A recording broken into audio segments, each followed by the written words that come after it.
Sveikos gražuolės, šiandien įdomiausias video ever mano makiažo istorija. Esu padariusi jums video apie tai, kokia buvau, kaip augau, kaip atrodžiau ir pamačiau, kad tas video susilaukė didelio susidomėjimo, tad šiandien judu būtent prie makiažo temos. Taigi pradėkime nuo to, kad dažytis pradėjau tikriausiai 13 maždaug metų. Viskas prasidėjo iš tikrųjų nuo plaukų. Tad mano pirmos ištakos yra štai nuotrauka, matote, čia išsigandusi tokia esu, jau yra pašviesinti plaukai. Nors mano plaukai yra tokios pilkosios lietuvės, sakykime, atspalvio, aš pradėjau jos dažytis. Tau parodyti. Taip, prašau, čia mano mažylis yra. Čia aš, matai, negali patikėti, kokia mama. Tai jau tuomet pradėjau dažytis plaukučius. Aš buvau čia mokykloje, sėdėjau iš tikrųjų ant lango kažkur tais. Jau matote, štai čia yra lūpos padažytas su tokia rožinė spalva. Tuom ir dar neliesti mano antakiai. Štai pasižiūrėkite, kokius gražius antakiukus aš turėjau. Tais laikais jau buvo madingi štai tokie lūpdažiai.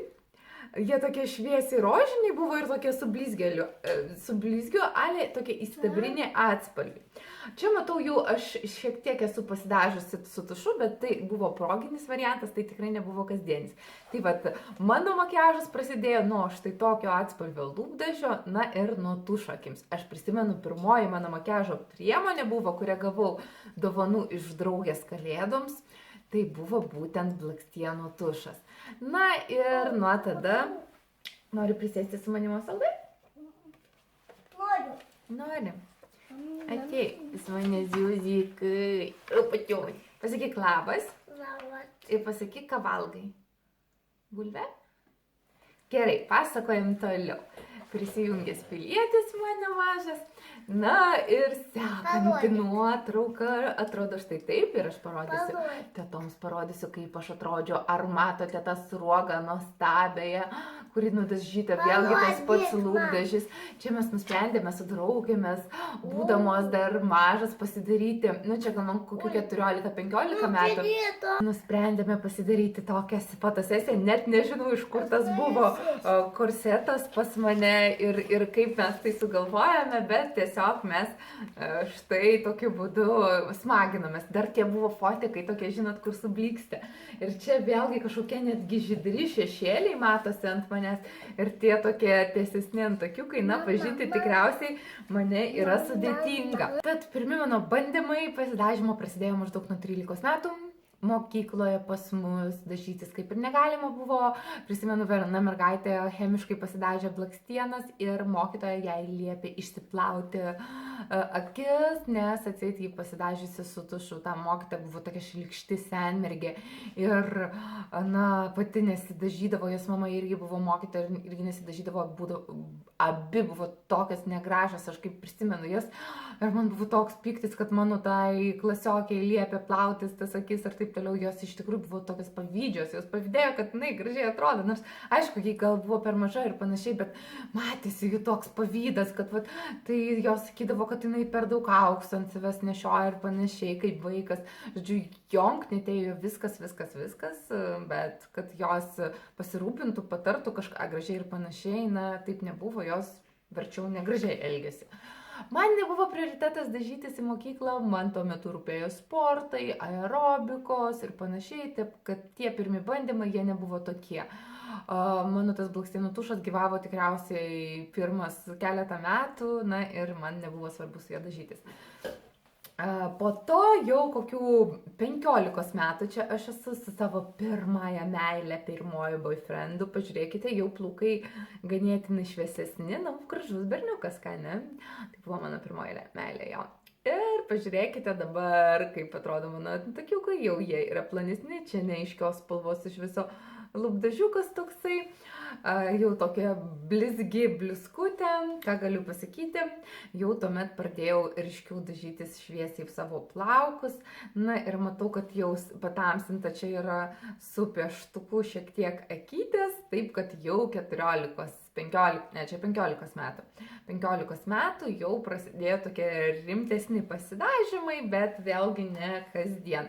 Aš tikriausiai kasdien pradėjau dažytis iš viso, kai baigiau mokyklą, kai pradėjau eiti gal į universitetą, tai jau pradėjau dėti pudrą kiekvieną dieną ant veido, nes iki tol tai nebuvo, sakykime, kažkas tokio. Į vestuvės aš jau, man atrodo, rodžiau jums nuotrauką, kai pirmą kartą ėjau pamergę, tai irgi čia pati pasidažiau, čia kažkodėl sugalvojau pasibraukti štai su pieštuku ir lūpas apsivedžioti. Na ir antakiukai, kaip matote, jau yra plonyčiai ir super tokios mados, reiškia, buvo. Po to atėjo laikas, kai man buvo 16 ar 17 metų ir aš nusprendžiau nusidažyti juodai. Aš buvau didžioji sportininkė, aerobikos mėgėja, štai čia matote mane su juodais plaukais, dėl nuotraukos kokybės ne per daugiausiai matosi. Kai buvau judų plaukų, tai mano makiažas, žinoma, buvo ryškesnis, buvo juodi antakiai, aš dažiausi ryškiau, ko pasekoje ir atrodžiau daug vyresnė. Štai čia vėlgi aš su tuo savo vaikinu, pažiūrėkite, kaip atrodau, net nežinau, veidas čia baltas, aš atrodau kaip mirtis, bet pasidažiusi esu kiek ryškeliau. Na ir čia tokia kažkokia nevykusi nuotrauka, greitai pagauta ir pilna žmonių pašalinių, bet tik tokių nuotraukų su juodais plaukais randu. Na ir po to, kai aš jau sugalvojau persidažyti tuos plaukučius atgal, tapo jie trumpučiai. Štai tokie. Čia irgi labai įdomus makiažas, čia turbūt ruošiamės su panyčkom out, čia kokius 17-18 metų man yra, jau matote siliukai, akis, lūpos su tokiu keistu lūpdažiu.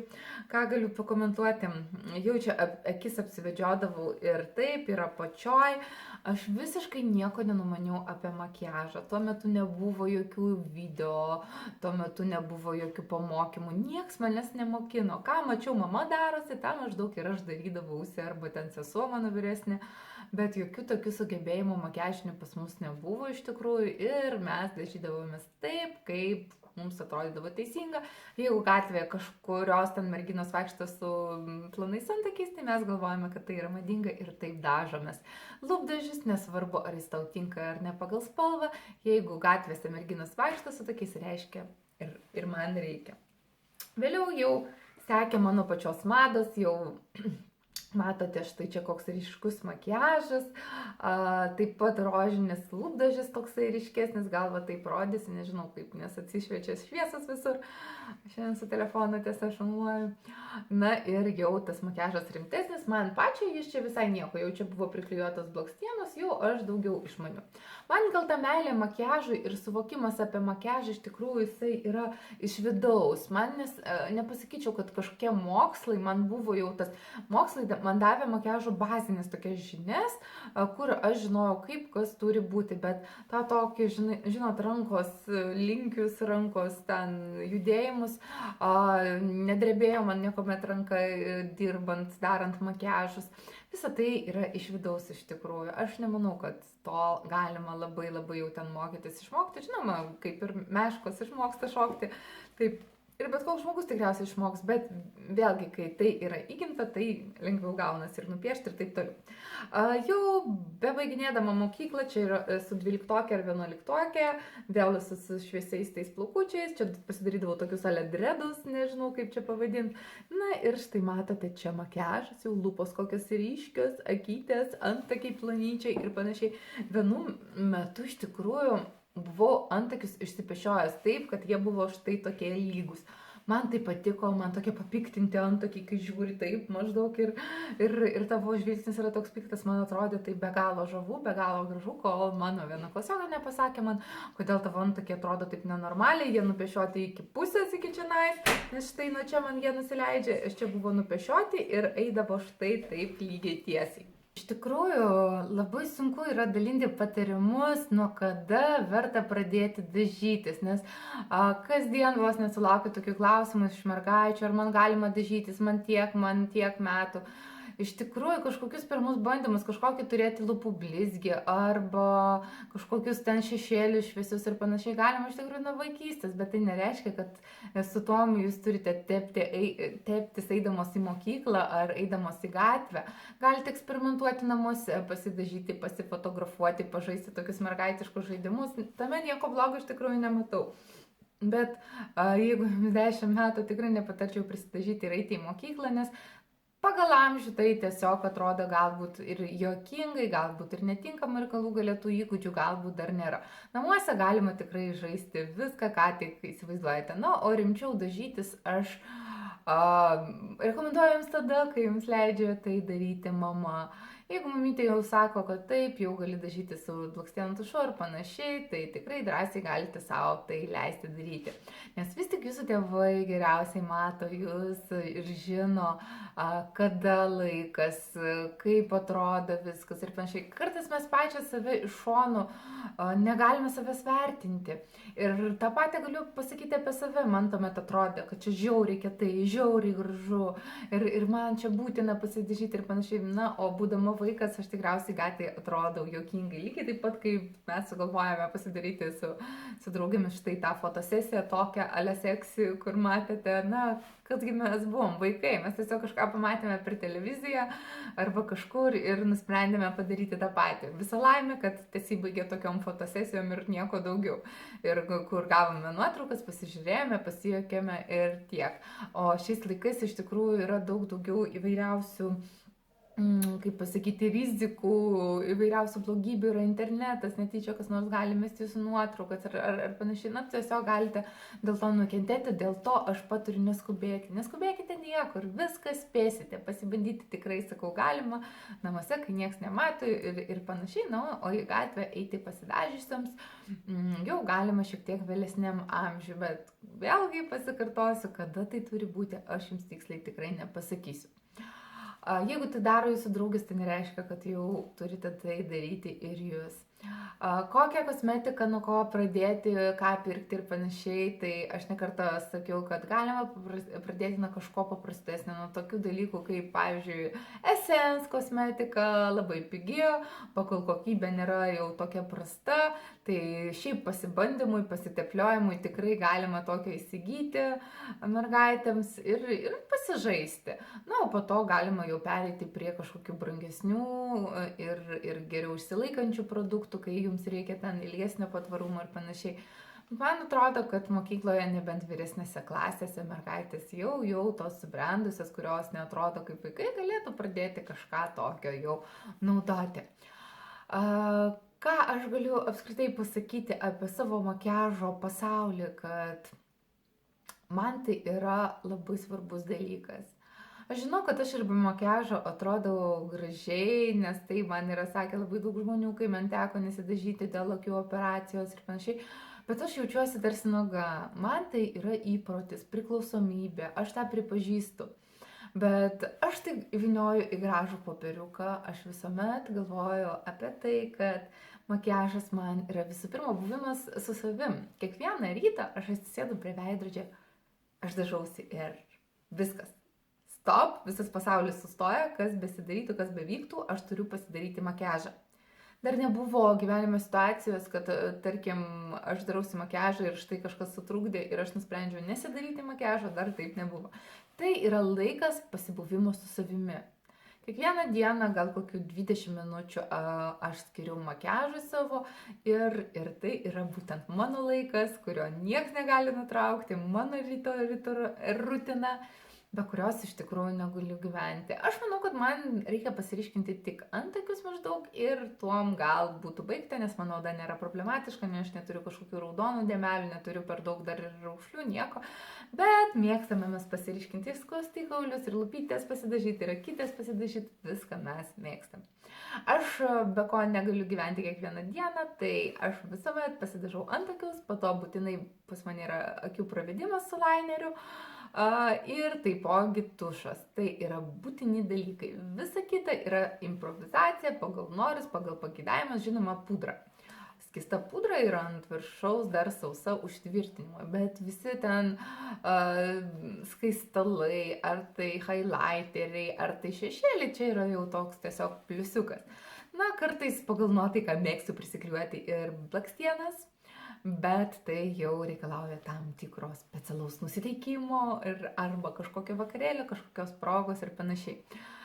Seniau manydavau, galite stebėti iš mano video, kad būtina video pasidažyti labai ryškiai, tik tuomet atrodysi ryškiai, gražiai, na, kaip televizijoje maždaug tos visos vedėjos, kad būtų ryškesnis, gražesnis, pasidažo kuo stipriau ir čia sėdžiu daug arčiau, na, ir supratau tik vėliau, kad toks makiažas tikrai nebūtinas ir aš savo nepatinku su tokiu ryškiu makiažu ir su švelnesniu makiažu ir jaučiuosi ir atrodau daug gražiau.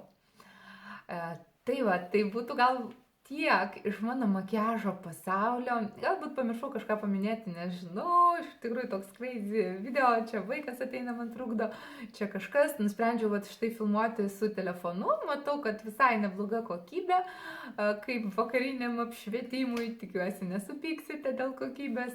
Na ir jeigu jums patiko šis video, žinoma, spauskite laikus, iš jūsų laikų galėsiu žinoti, ar man ateičiai daryti štai tokį video, ar tai įdomu iš viso pasiklausimui, ar tai įdomi tematika.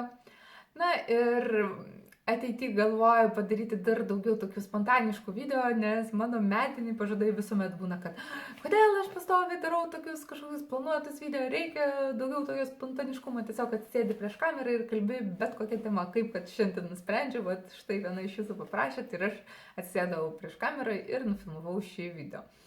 Tad su šiais utopiniais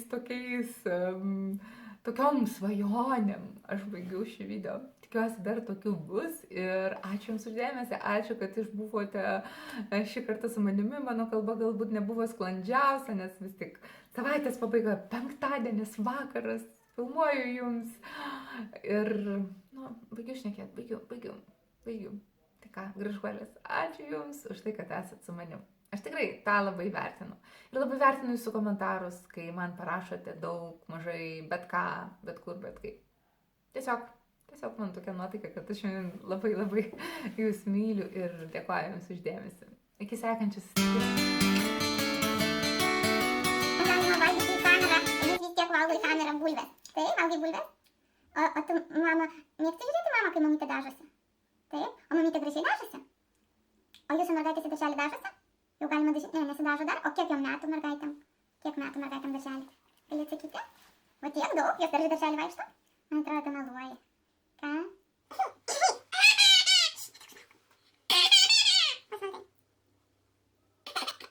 Pasmatai.